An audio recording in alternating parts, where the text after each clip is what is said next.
Amoureux et amoureuses de la Nati, bonjour et bienvenue dans ce débrief.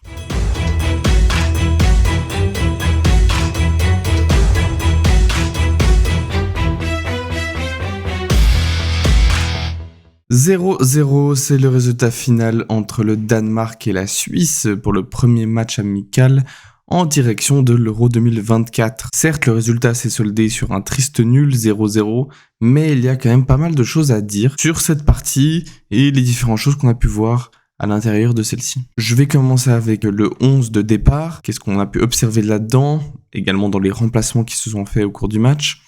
Ensuite, on va faire un petit résumé rapide de la physionomie de la rencontre, et puis on va passer au top et au flop, et aux choses qu'on retient finalement de cette partie. Let's go. L'équipe de Suisse, donc, qui affrontait le Danemark, une équipe quand même costaud. On a vu déjà dès le 11 de départ qu'il y a quand même des gros noms dans cette équipe.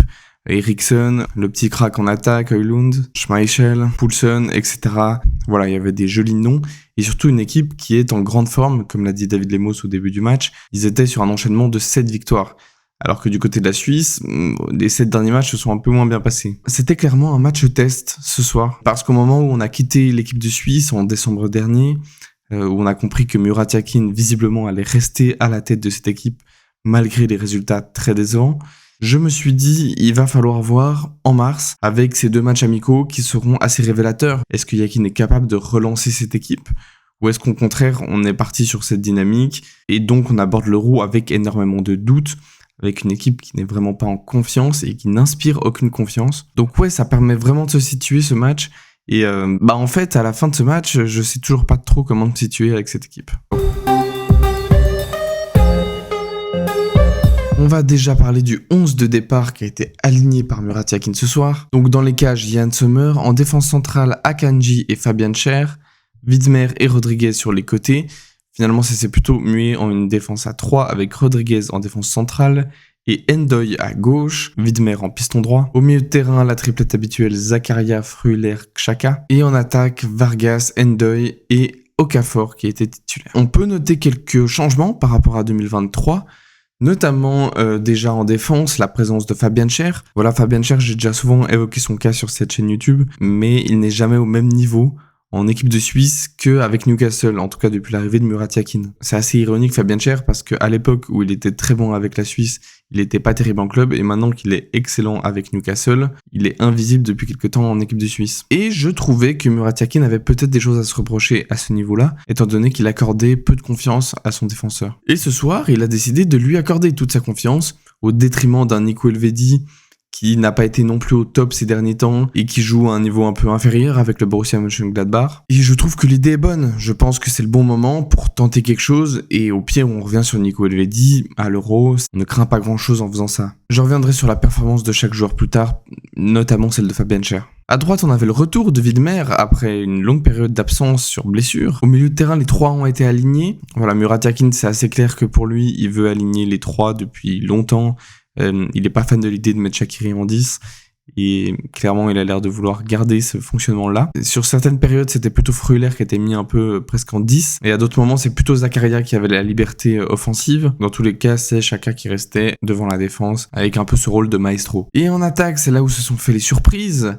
Alors on avait le retour de Ruben Vargas, qui clairement est titulaire dans l'esprit de Murat Yakin, de manière plus ou moins justifiée. Et on avait donc Dan Ndoye qui était titulaire avec cette équipe. Et en numéro 9, Brelem Bolo étant toujours absent, on avait Noah Okafor, plutôt en forme avec l'AC Milan en ce moment, qui était titulaire. Là aussi au détriment de Zeki Hamdouni, dans une période un peu plus compliquée avec Burnley. Et finalement le grand absent de cette composition, c'est Xherdan Shaqiri. Et ça me fait beaucoup de peine de voir Shaqiri sur le banc, de ne pas le voir titulaire. Maintenant, je peux comprendre. Il reprend la compétition avec le Chicago Fire. Il finit rarement les matchs d'ailleurs en MLS. Je peux concevoir que Yakin décide de le mettre un peu temporairement de côté du 11 de base pour essayer de relancer cette équipe. Maintenant, je reste intimement persuadé que Shaqiri est le seul par lequel la créativité peut passer. La folie, le grain de folie peut passer. On l'a vu ce soir, ça a manqué. Voilà, je peux difficilement juger Murat Yakin là-dessus parce qu'on le demande de réagir. Et c'est typiquement le genre de réaction qui était attendu. On a eu un premier temps avec le Danemark qui clairement avait le ballon, qui faisait tourner et une équipe de Suisse qui n'était pas du tout rassurante. Ça a duré 30-35 minutes et le Danemark clairement faisait tourner ce ballon. Et dès que ça se rapprochait un peu, on n'était pas serein. Assez vite dans le match, il y a eu une mauvaise intervention de Ndoye, il y a eu une mauvaise relance d'Akanji. Clairement, on était assez sceptiques et on n'était pas confiants du tout. Heureusement que le Danemark a fait preuve de très peu de créativité. Qu'ils ont très peu tenté des choses et que finalement ils se sont procurés très peu d'occasions. Finalement, la plus grosse occasion, c'est peut-être celle qui a conclu ce gros temps fort. Ceci à la 37e minute et qui est le moment où Yann Sommer se blesse. Voilà, on a pu voir quelques images, il s'est clairement tordu le pied en essayant d'intercepter le ballon. Et ça s'est mal passé. Il a essayé de résister et de rester un peu plus longtemps sur le terrain. En vain, c'est finalement Yvonne Mvogo qui l'a remplacé à la 37e minute. Le match s'est un peu plus équilibré en cette fin de première mi-temps. Et la Suisse est plutôt bien entrée dans sa deuxième mi-temps avec quelques... Comment dire ça ? Le mot temps fort serait peut-être un peu trop important, mais des périodes un peu mieux, on va dire. Ils avaient le ballon, ils savaient un peu plus quoi en faire, même si ça restait très stéréotypé. Et clairement, ça manquait clairement de quelque chose. Les plus grosses occasions, il y a eu Ndoye qui s'en est procuré une en première mi-temps. Il y a Vargas qui a complètement loupé un 1 contre 1 durant la deuxième mi-temps. Et en fin de match, il y a eu quelques petites occasions avec notamment un coup franc de Shaqiri vers Hamdouni qui passe pas très loin. Mais finalement, très peu d'opportunités. 2 tirs cadrés et j'en ai pas un souvenir mémorable. C'est le Danemark qui s'est procuré, je pense, la plus grosse occasion, qui a été stoppée par une immense parade de Yvonne Mvogo, un coup franc d'Eriksson. Et le match s'est terminé là-dessus, avec les entrées de Mbabou en fin de match. On a eu aussi Ebicher à la place de Zakaria qui semblait peut-être touché physiquement. Okafor a laissé sa place à Zeki Hamdouni. Tous les deux ont été très peu visibles ce soir, ont eu très peu l'occasion de créer le danger dans la défense danoise. Shaqiri est aussi entré. Et que serait un match de l'équipe de Suisse sans l'entrée de Renato Steffen, bien sûr. Je pense que le point le plus important, c'est qu'on n'a pas encaissé de but. C'est vraiment ce qu'il faut retenir, c'est le point positif de ce soir.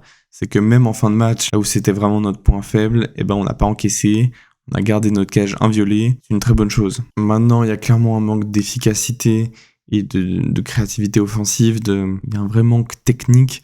Quand tu vois que les deux ailiers alignés sont Vargas et Ndoye, j'aime beaucoup Ndoye, je trouve que c'est vraiment quelqu'un de très prometteur, mais le voir titulaire dans cette équipe, ça me semble beaucoup trop prématuré. Vargas, il avait fait 2 bons matchs à la fin des éliminatoires, et encore, c'était pas non plus fou. Mais ce soir, il est passé à côté. Et même à Augsbourg, je crois pas que ce soit exceptionnel, c'est bon. Il y a certaines fulgurances, des moments où il va particulièrement briller. Autrement, c'est pas un top player, Vargas. Et il y a un vrai manque sur ses ailes. Parce qu'on l'a bien vu, la seule solution derrière, c'est Renato Steffen. Sinon, il y a Kutesa qui a été appelé, mais visiblement, Yakin ne compte déjà pas sur lui. D'ailleurs, petit aparté, je pense qu'on était tous contents de voir convoquer en équipe de Suisse Kutesa, Omer Agic, Mbabou, Sierro. Mais s'ils jouent pas, ça sert pas à grand chose, Et je suis vraiment pas sûr qu'ils aient du temps de jeu. Ce qui a vraiment manqué à cette équipe, et c'est la grosse problématique de l'équipe de Murat Yakin, c'est un supplément d'âme, c'est de l'envie, de la motivation, du caractère, de la personnalité. C'est vraiment le problème de cette équipe, et c'est encore plus flagrant quand on l'oppose à l'équipe de Suisse de Vladimir Petkovic. Parce que Petko, il avait réussi à faire un vrai groupe uni, qui avait tendance parfois à surperformer. Il se dépassait. Et pour le coup, c'est une équipe qui nous avait tous fait rêver. Les matchs contre la France, contre le Brésil, contre la Serbie, c'est des matchs qui nous ont marqués parce qu'on avait une équipe de Suisse qui était prête à tout donner, qu'on sentait volontaire. Alors qu'aujourd'hui, la formation de Murat Yakin, il y a un vrai contraste qui se fait. Moi, je la trouve triste, cette équipe. Elle ne me fait rien ressentir, elle ne me procure aucune émotion quand elle joue. Parce que c'est pas des joueurs qui se surpassent. Même Xhaka, le capitaine, il est pas autant motivé qu'à l'époque. Donc c'est peut-être ce qui m'inquiète le plus avec la Nati au moment d'aborder l'Euro 2024, où on a pourtant des très bons joueurs qui jouent maintenant dans des très grands clubs européens, où on a un groupe plutôt accessible, et pourtant aujourd'hui je suis persuadé qu'on va se faire dégager dès la phase de poule. J'espère qu'ils me prouveront le contraire. Au niveau des tops, j'ai trouvé un très bon match de Ricardo Rodriguez. De manière générale, la défense a répondu présente. Fabian Schär s'est montré plutôt au niveau, Manuel Akanji, il y a eu quelques petites craintes, mais au final, ça s'est plutôt bien passé. Widmer n'est pas passé à côté de son retour. Et celui qui m'a peut-être le plus surpris, c'est Ricardo Rodriguez. Alors, je l'avais déjà dit, Ricardo Rodriguez, c'est des hauts et des bas avec la Suisse. C'est assez irrégulier, pas très constant. Mais ce soir, il faut quand même le féliciter parce qu'il a été solide, il a été important sur quelques interventions. C'est clairement un des meilleurs Suisses, si ce n'est le meilleur ce soir. On a vu plutôt un très bon Denis Zakaria aussi, surtout en deuxième mi-temps avec notamment cette percée où il va un peu traverser cette défense et il va vraiment créer le danger. C'est là où j'aime beaucoup ce joueur, c'est quand il arrive à faire parler son corps et sa technique.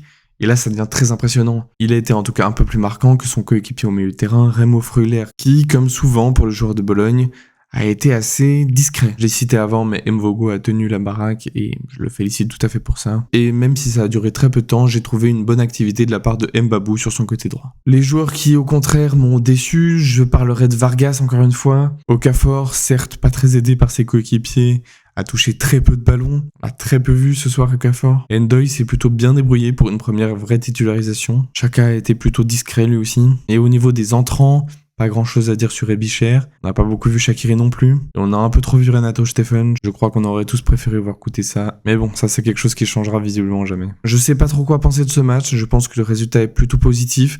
Il faut pas oublier qu'en face, le Danemark ne s'est pas montré particulièrement intéressant et que pendant un Euro, ce serait tout autre chose. Il va falloir prendre les enseignements qu'il faut prendre et essayer peut-être de changer quelques trucs face à l'Irlande, de tenter de nouvelles choses, d'insuffler un peu un nouvel air avec encore d'autres joueurs, quitte à ce que ce soit leur seule chance, mais qu'au moins ils puissent essayer de se faire une place. Et on espère vraiment que ce soit pas trop grave pour Yann Sommer, parce que autant l'interminant que l'équipe de Suisse, tout le monde en a besoin d'Yann Sommer. Et ce serait vraiment dommage qu'il soit blessé à un moment où il est tellement fort, où il enchaîne les clean sheets, où il est pas loin de prendre un record en Italie, ce serait vraiment dommage. Donc voilà, en somme, je ne suis pas rassuré du tout par cette équipe de Suisse, mais on va voir. Je reste persuadé que Murat Yakin n'est pas l'homme de la situation, et en attendant, il va falloir se contenter de ça. Merci à tous d'avoir suivi ce débrief. Que vous soyez d'accord ou pas, n'hésitez pas à me faire un retour dans les commentaires, n'hésitez pas à laisser un like, à vous abonner. J'essaierai de faire également un débrief du match contre l'Irlande. Et en attendant, amoureux et amoureuses de la Nati, prenez soin de vous. Ciao.